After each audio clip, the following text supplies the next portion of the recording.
Hello and welcome back to my channel. If you're new here, I'm Natasha, an artist from the UK, and I love to create artwork inspired by nature and the landscape that surrounds me. I also enjoy sharing my materials, inspirations and art process with my community on Patreon and YouTube. Today I'll be making a gouache palette using gouache paints already in my collection and putting them in one of my new Art Toolkit palettes. I'll share the entire process with you, swatching the colours, how I decided upon which colours to choose, how I arranged them in the palette, and at the end I'll create some artwork in my sketchbook with the new palette.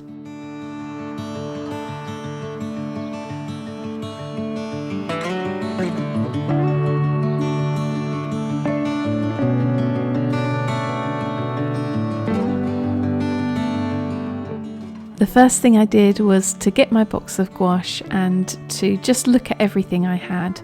So I laid them all out on the studio floor, put them into different groups of colours, so all the greens together, blues together and so on, and just tried to figure out which ones I would quite like to have in the palette.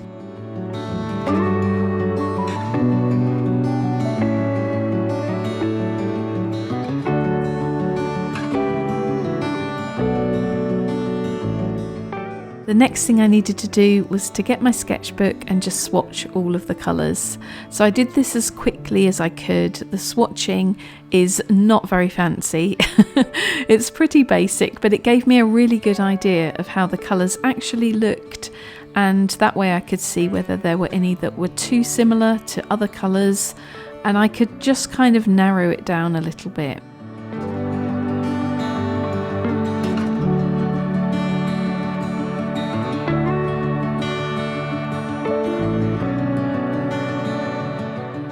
You'll see that I'm writing the names of the colours and the brands of the paint as I go along here, but I'm going to talk to you in more depth a little bit later on in the video about the colours I chose and why I chose them, and the different brands of gouache too and how they differ from each other.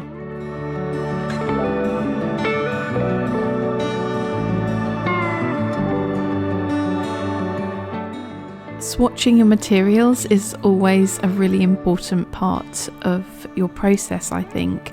It's something that I didn't used to do, and it's only really in the past, I would say 3 or 4 years, that I've started swatching any new materials I have.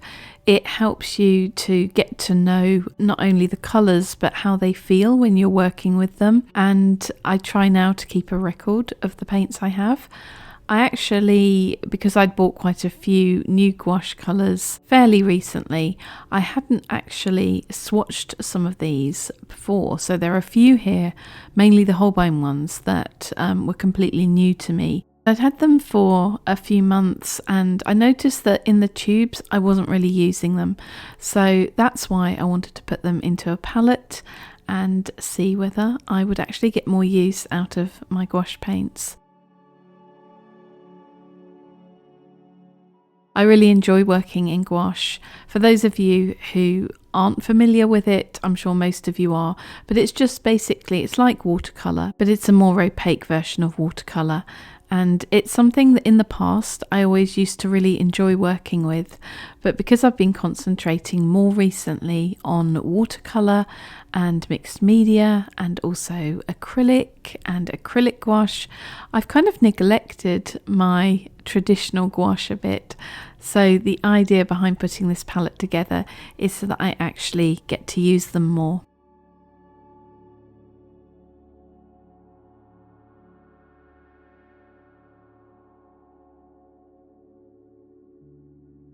At the beginning of January, I decided to treat myself to the Art Toolkit Palettes, or a couple of them at least, and some of the pans to go in them. So I bought the palettes and the pans separately. I think you can actually get some of the palettes with the pans already in, but I wanted the flexibility of being able to choose how I laid them out myself. The big one's the Folio palette and the smaller one's called the Pocket palette, and you have these little metal, very lightweight, very slim pans to pop into these palettes. They're just fantastic travel palettes. They're so lightweight and they'd hardly take up any space in your bag or your art kit. You can see here that they are magnetic inside, so you get a big mixing space in the lid, and then the bottom of the palette is magnetic. So you can place the tiny pans in there however you like, and there are so many different configurations. You'll see in a moment actually just how many times I put them in and took them out while I was deciding exactly how I wanted to lay out the palette. The pans come in 4 different sizes, from the smallest, called the mini pan, up to the standard pans, and then there are double pans and the largest pan at the top there. But it's really nice to have such a variety of different sizes, depending on, which paints you use the most, or which you just want kind of like a small sample of in your palette. I also bought 1 extra mixing palette. So obviously you have the mixing space in the lid, but I decided to get just 1 large mixing pan, I guess you could call that. I didn't end up putting it in the palette this time, but it may be useful to take with me as a bit of extra mixing space, or I might put it in the palette another time. Here I'm just going through all of the different swatches and deciding exactly which ones to include, which wasn't an easy task. I kind of matched up some that I thought were very similar, so I needed to just pick one of those colours. And the ones with the ticks are obviously ones that immediately I was like, yeah, this is going in the palette. And some of them definitely weren't, and some of them I wasn't too sure about. So I was just kind of going through everything and trying to make a decision. And then I thought I need something a little bit brighter. And so I found the Satin Red, that Schmincke Horadam watercolour, and just added that. And immediately it kind of lifts that palette of colours, I think. I decided to add it to the palette, and then I had to work out just how many colours I had. In the end, it was 25. So I then move on to choosing how I'm going to arrange this palette, and there were so many different options. I was quite overwhelmed. I actually have, I think it's about half an hour's worth of footage of me just fiddling around with the pans in this palette, which I have cut down to just maybe a minute or so for you.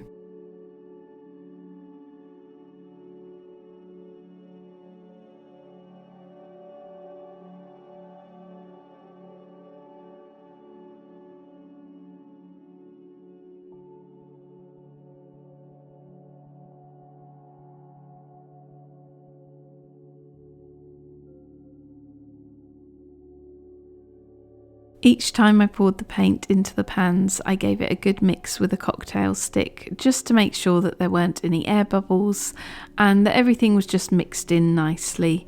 It also helped to level out the paint if some of them were a bit thick, so that's a good little tip. And now I'm going to get you up to date with how the palette looks now, a couple of days on after it's had a chance to dry, and we'll create some artwork with it.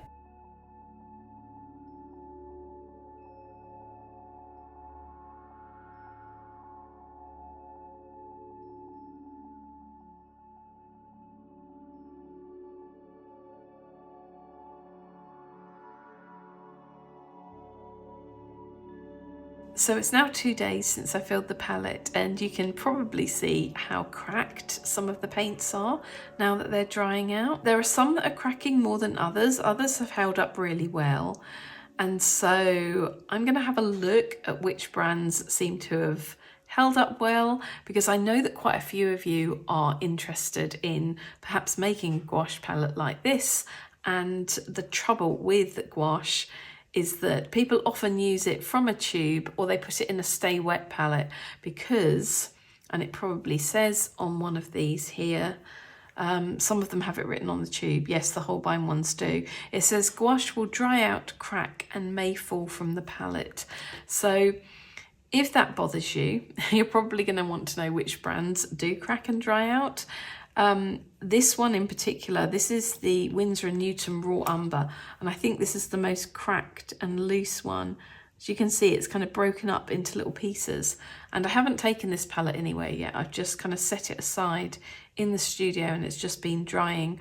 But I'm thinking, because the lid fits so snugly, it's probably going to keep any cracked paint in the pans. I don't know, I won't know until I start using it, but it doesn't bother me too much. I know other artists who have used gouache in a palette like this, and it does crack, and that's just something you have to accept. And I guess once I mix it with water and start using it, it's probably gonna stick it back in there a little bit again. So we'll see if that bothers me as the months go by. If it does, then I'll probably just make this a traveling watercolor palette, something I can take out with me with some of my most used or favorite paints. But I really like the idea for the time being of it being a gouache palette. So let's have a look at the colours. I'll just talk you through these, and then I'm going to actually put it to use and try and actually use it in my sketchbook, and we'll see what I can come up with and see, you know, how well it works as a palette. I don't know how many colours I'm going to use. I tend to, when I work on a piece, I tend to use quite a limited colour palette, so we'll see. Anyway, the first one on the top row, let's see if I can remember which order these are in, is the Holbein Artist's Gouache Grey number 1. So that's one of their, well, I think it is their palest grey. It's very similar to the silver grey I have, which is why I didn't add that one. I know it's a colour I'll use a lot, and in mixed media work, it's a really good base to work on top of. So these two here, this is the Holbein Grey number 2, and where's the 3? That's the Holbein Grey 3. Now you might think this is a lot of greys, and indeed it is, but when the way I plan on using this palette is if I'm outside working with it, I just want to reach for the colour. I don't really want to mix all that much.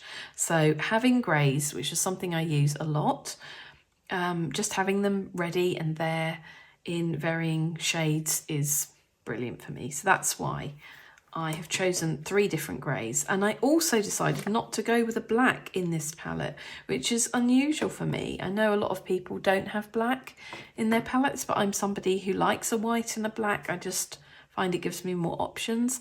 I decided to have the white. I put a standard pan of that there, so just so I have a bit of white really, and that's the Winsor & Newton permanent white.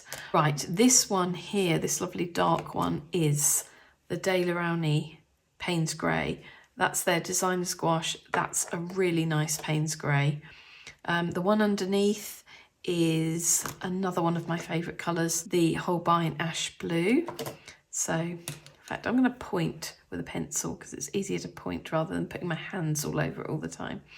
So that's the Payne's Grey, Daler-Rowney. That's the Holbein Ash Blue. Then next to that, we've got the Winsor & Newton Designers Gouache Ultramarine. That's one of the few brighter colours in this palette, so another good mixing colour. And also I can tone it down if I want to and make a nice pale blue.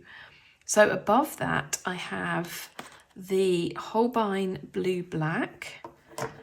So I've got quite a few greys and quite a few blues, especially darker blues.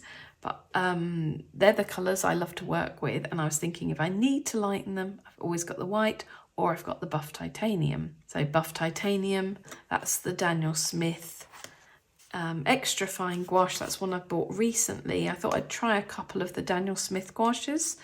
I think they came out fairly recently. I'm not sure, but I only heard about them within the last few months or so.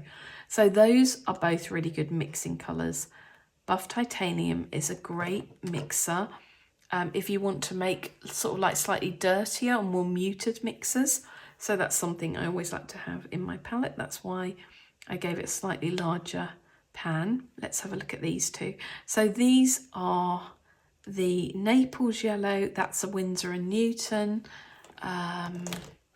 So again, that's cracking quite a bit, isn't it? Although some of the Holbein ones are cracking too, and others are not too bad. Look at the Daniel Smith. the buff titanium actually hasn't cracked very much at all. And then this one here is the Schminke Horadam. It is their gouache. It isn't a watercolour, but it's not cracking. So that could, I mean, we're only a couple of days in, so, you know, it could crack. But judging by how it looks compared to some of the others, I would say that's looking pretty good. So yeah, and the Daniel Smith one.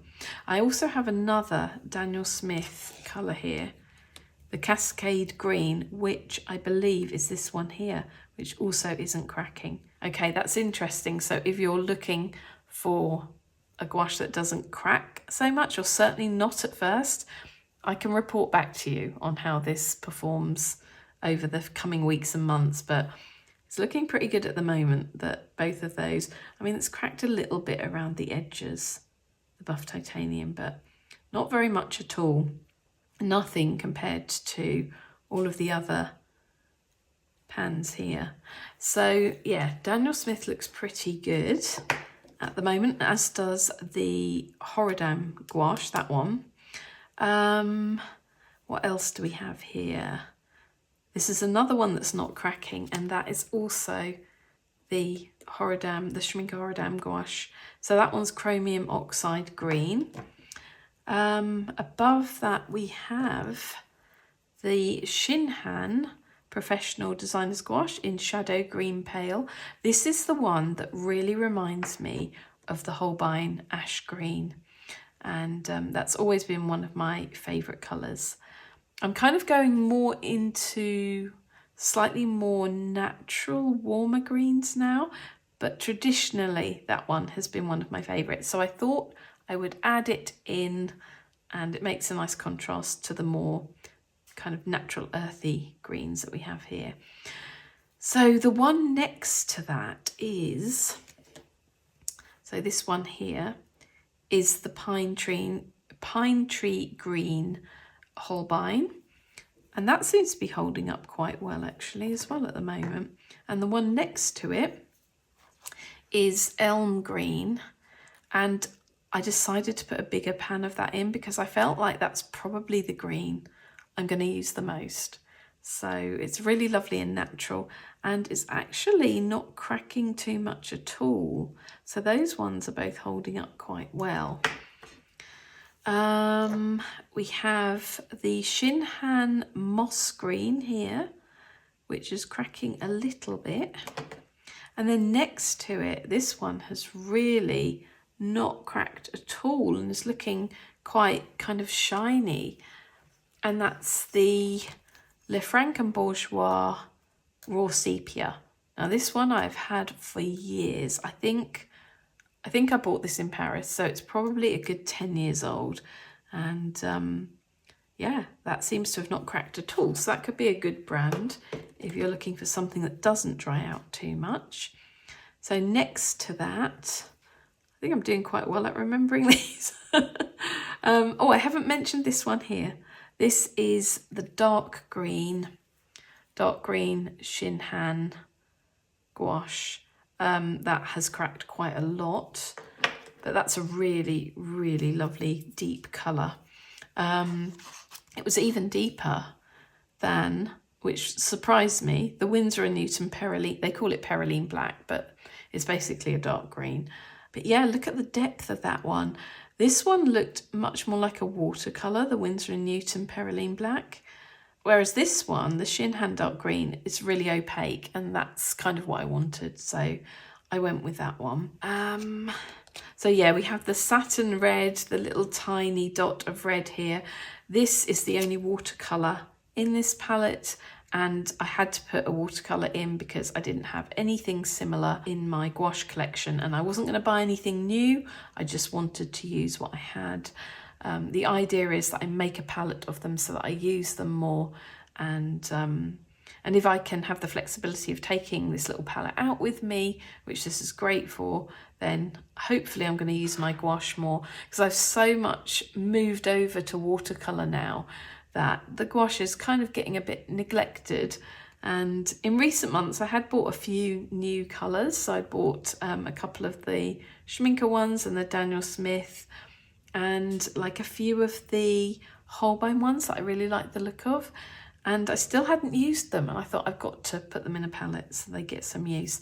So yeah, that's why I have one watercolour in there, and I decided to add that because these are all quite, as you would expect from a palette of mine, all quite earthy and muted, and it felt like it needed something a little bit brighter that could be a good mixing colour, and also that I could mix with white and create a pink. Well, this is the pink that resulted with me mixing it with the white, or resulted from me mixing it with the white rather. And it's quite a corally pink. That's probably a bit too bright for me, generally speaking, but I can certainly mix some buff titanium in or some raw umber and just make it a bit dirtier and a bit more muted. But I really like the idea of adding that satin red, so that's why that's in there, and I don't need it very much, so that's why I used one of the little mini pans. I thought I have to put a couple of those absolutely teeny tiny little pans in there. So because these two colours are so similar, so this one here is the Winsor & Newton Burnt Sienna, so it's quite a transparent burnt sienna, so I like that, and I thought I'll put that in a standard pan. And this is the Holbein Tasha Brown, this little one here, and it's very similar, but it's a bit more opaque and a little bit darker. I was so torn with these ones here. The Schminke English Red is really nice too, but they're also similar. So I had to choose two, and I thought probably for the way I work, these two are going to be the most useful to me. So yeah, Winsor & Newton Burnt Sienna and Holbein Tasha Brown. I think that's how you say that. I'm probably mispronouncing it. One of the other large ones, large pans called the double pan, is the Holbein Yellow Ochre. Yellow Ochre is a colour I use all the time, so I thought I would have a larger pan of that. And finally, we have Smoked Bamboo, which is a brilliant name. It was so similar to the Winsor & Newton Sepia, so I had to choose one, and I thought I'll go with the newer one. And it's very, very slightly redder. So that's that colour there, and that is actually cracking quite a lot. Okay, I've talked you through all of that. If you're still with me, I think what I'm gonna do is just create some art with this palette, and we'll see what it can do.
Even though it's not perfect, in fact it's far from perfect, I really enjoyed working on this piece so much. The palette was really enjoyable to use. I liked that I could make some of the colours more muted by using the greys or the buff titanium. I think it's going to be a really versatile palette. I was kind of up against it time-wise when I was working on this piece, so it's, I would say, probably not my best work, but it does have a certain charm. And you may notice that I'm trying to work much more loosely in my sketchbooks. This is an ongoing journey for me, and I've talked about this a lot on my Patreon, and I've been working in my sketchbooks loosely on there too. So if you're interested in seeing more of all of this, please check out my Patreon. I'll leave the link in the description below, and I'll also list all of the paints that are in the palette. I'll put that in the description beneath this video too. If you're still with me at this point, please leave a comment saying "Little Hidden House" and I'll know you made it all the way to the end. Well, thank you very much for watching. I hope that you enjoyed it or found it helpful or inspiring, and I look forward to seeing you again soon with another video. Take care everyone. Bye for now.